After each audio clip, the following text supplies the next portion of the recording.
I remember the way Ashley looked at me that morning. Her eyes cold, lips curled into the faintest smirk, as if she'd already won. You know, Nancy, people talk. Maybe you should just admit it and save yourself the embarrassment. The words echoed in my head as I stood in the middle of my living room, clutching the velvet box she'd slipped into my coat pocket.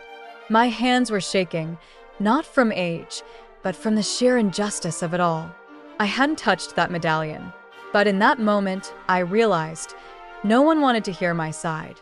And before we go any further, make sure to subscribe to Nancy's Pages so you never miss a new story. Also, let me know in the comments which country you're listening from. The day the world turned against me started like any other. I'd just finished watering my roses. God, how I loved the smell of wet earth in the morning, when Mr. Carter, my neighbor of 20 years, stormed across the lawn. He was red-faced, gripping a battered jewelry box. "Nancy, I need to speak with you," he barked, his voice trembling with something between anger and fear.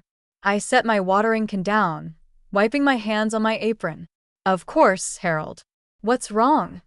He didn't answer right away, just stared at me with a look I'd never seen before. Distrust.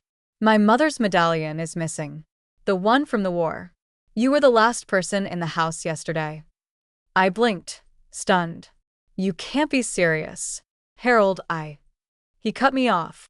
"Ashley saw you near the study. She said you seemed interested in the display case." I felt the blood drain from my face. Ashley, his niece, a woman I'd always found difficult, but never cruel. "I watered your plants, Harold. That's all. I never." But he was already shaking his head, disappointment etched deep into his features. "I'm sorry, Nancy. "I have to ask you to leave until this is resolved." I stared at him, the world tilting beneath my feet. I'd known Harold since his wife died. I'd brought him casseroles, watched his dog, even sat with him through chemo. And now, with one accusation, all of that vanished.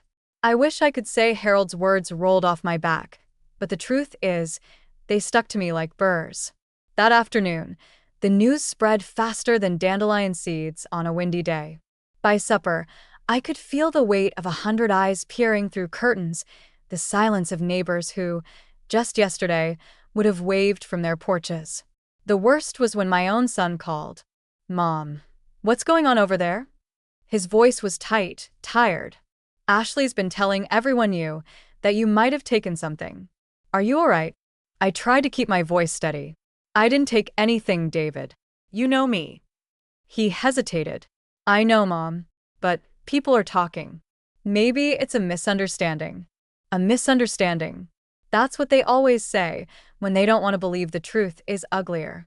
By the next morning, my routine felt foreign. The grocery clerk, who used to chat about her grandkids, avoided my eyes. At church, the pastor's handshake was limp, his smile brittle. Even my bridge group, my lifeline since Frank died, sent a message saying maybe we should take a break until things settle down. I try to keep busy.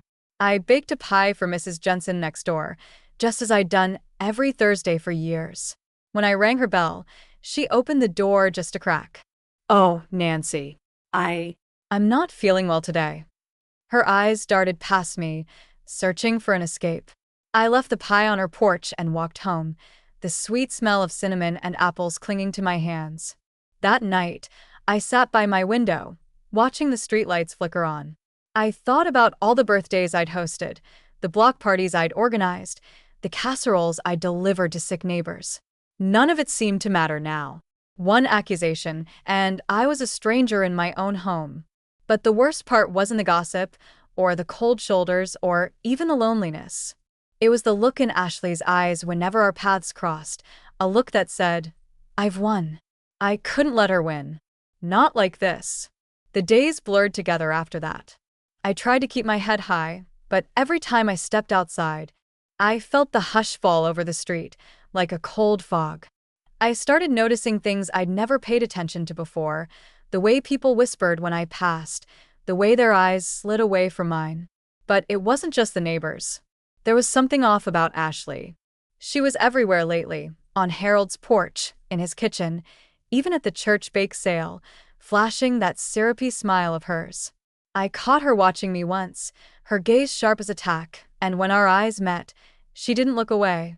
She just smiled, slow and satisfied. One afternoon, as I was tending my roses, I heard voices drifting from Harold's open window. Ashley's voice, low and urgent, and Harold's, tired and confused.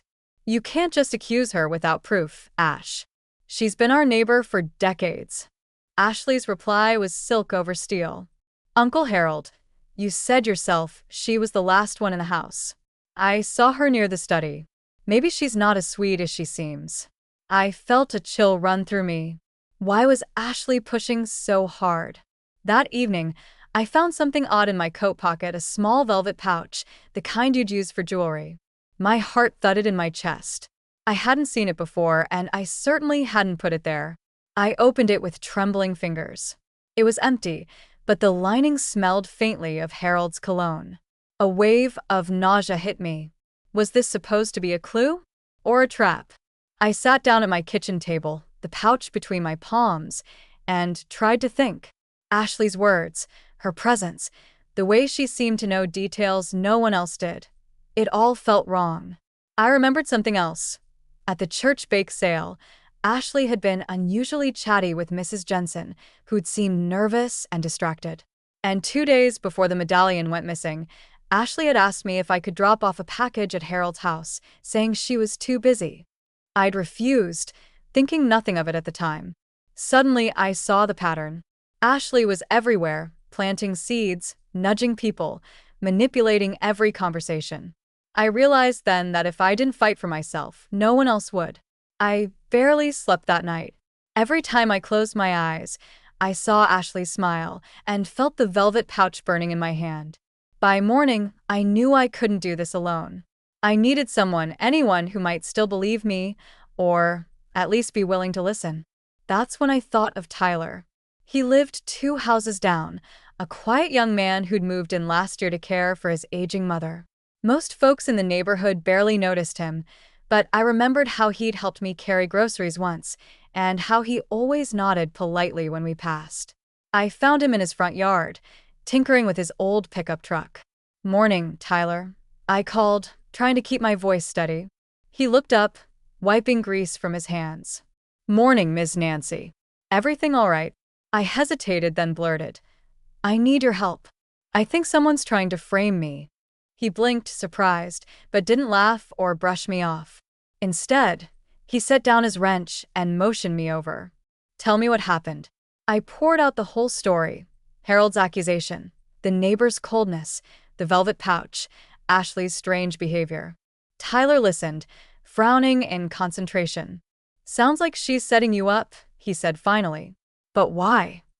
I shook my head. "I don't know. Maybe she thinks I'm an easy target. Or maybe there's something else going on."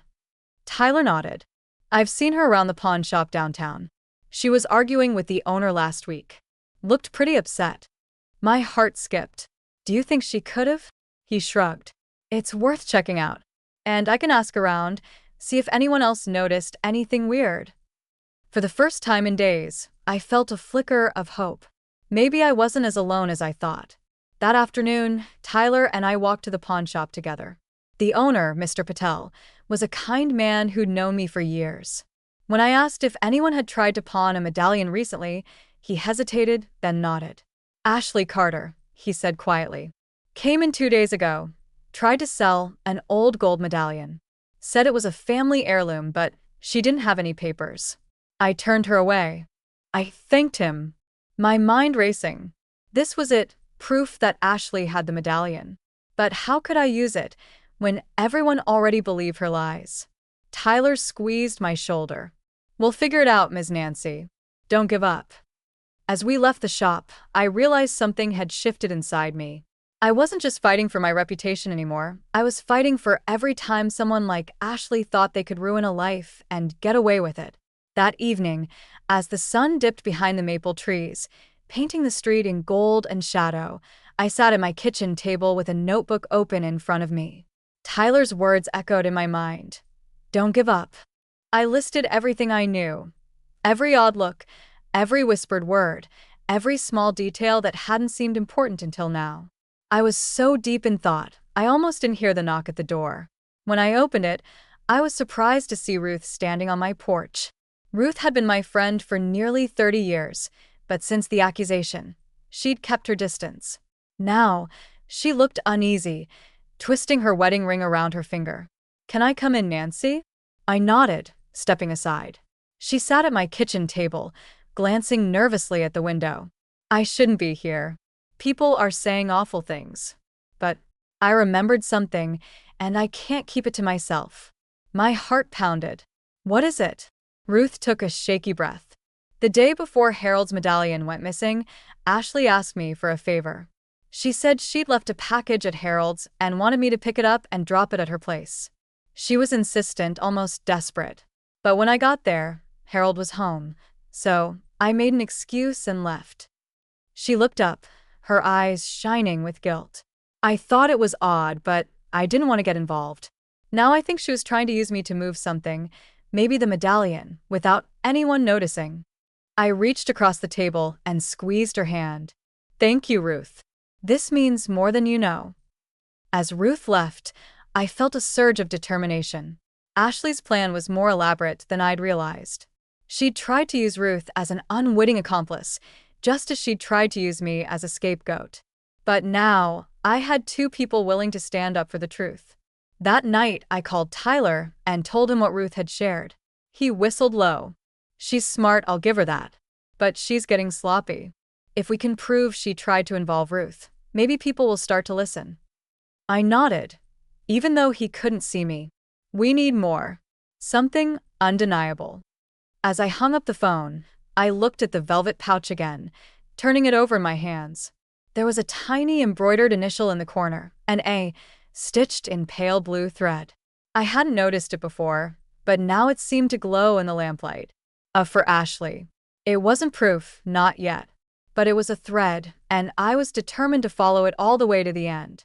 The next morning I woke with a new sense of resolve. For the first time since this nightmare began, I felt like I was no longer just defending myself. I was on the offensive. Tyler came by early, a mug of coffee in each hand and a determined look on his face. "We need to get her to slip up," he said. "She's smart, but she's too sure of herself. If we can get her talking, maybe she'll let something slip." I nodded, tracing the embroidered A on the velvet pouch with my thumb. "She thinks she's untouchable. Maybe it's time to show her she's not." We decided to set a trap. Tyler suggested we use what we knew about Ashley's love of gossip and her need to control the story. If she believed people were starting to doubt her version, her pride might make her careless.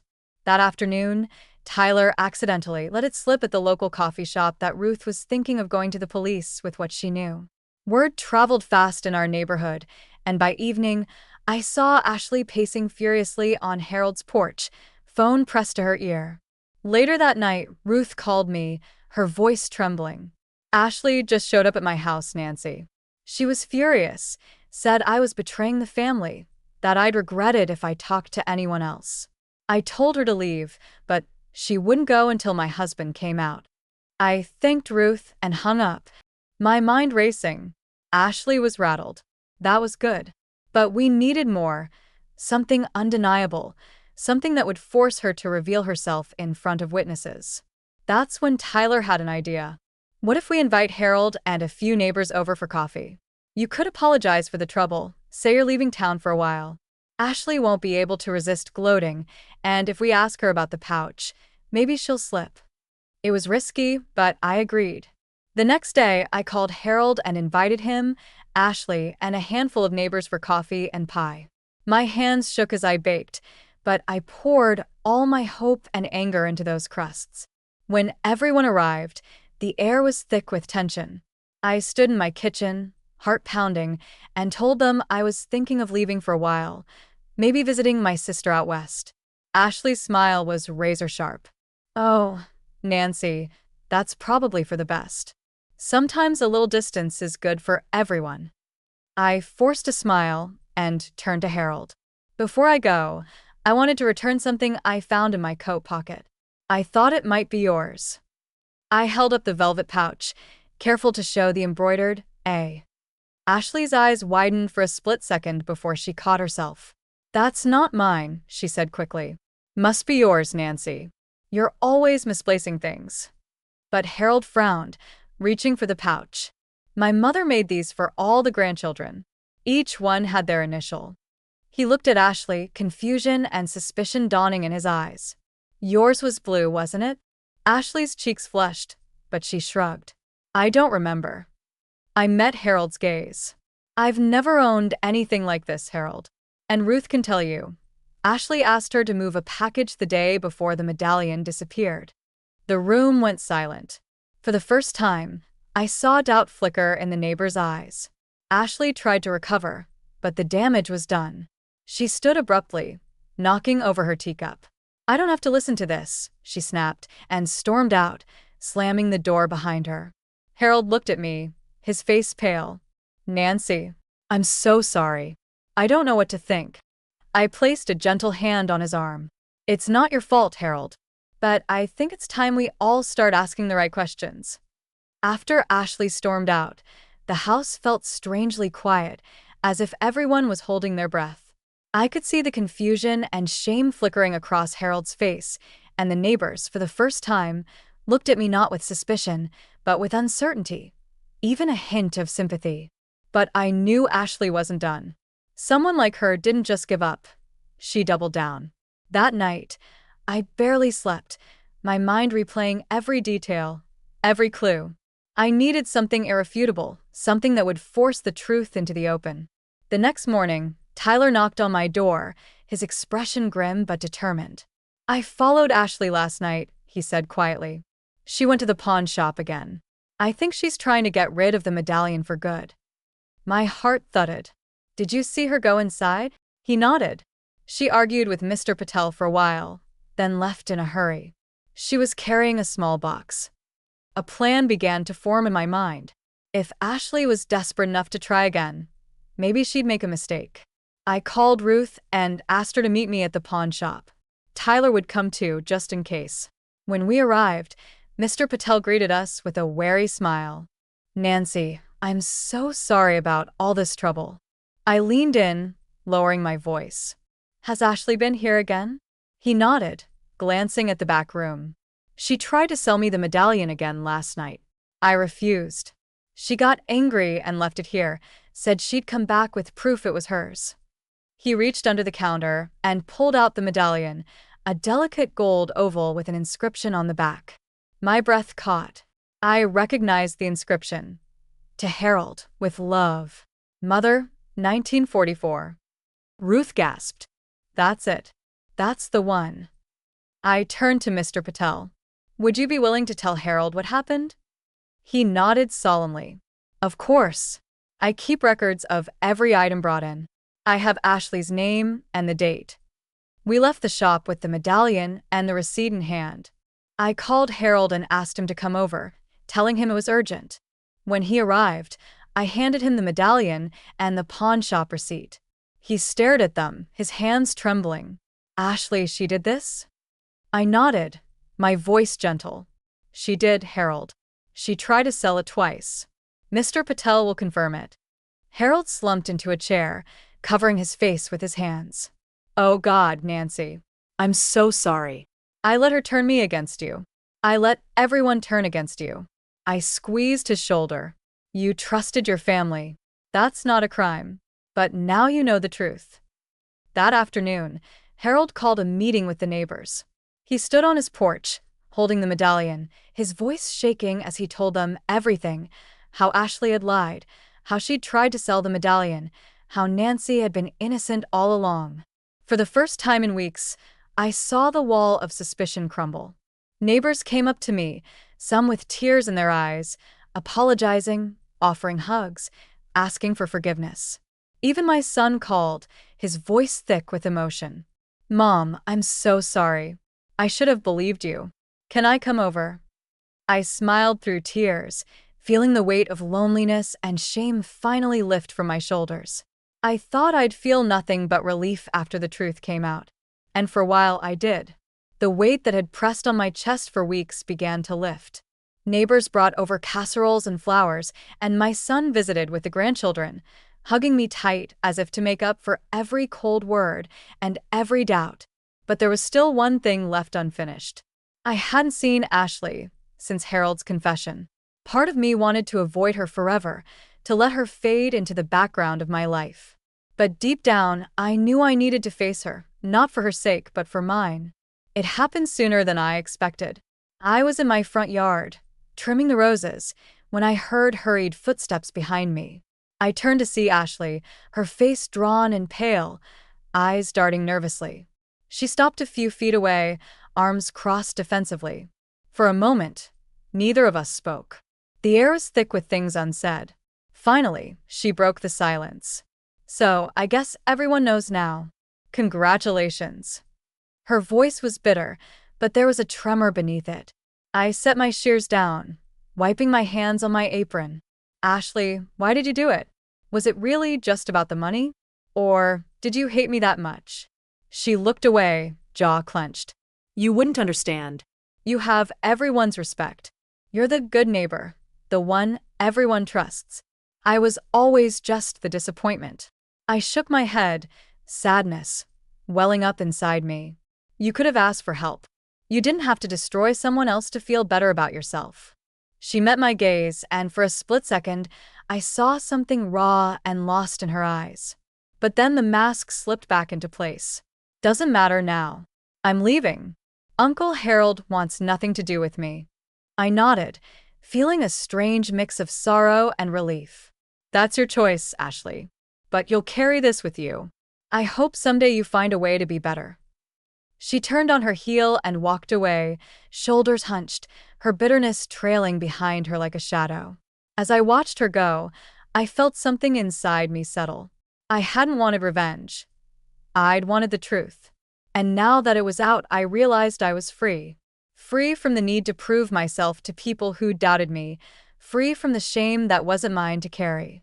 That night, as I sat on my porch with Tyler and Ruth, sipping sweet tea in the golden light, I felt a peace I hadn't known in years. We talked and laughed, and for the first time, I let myself imagine a future not defined by what others thought of me, but by what I knew to be true in my own heart. The days that followed felt lighter, as if the very air had changed.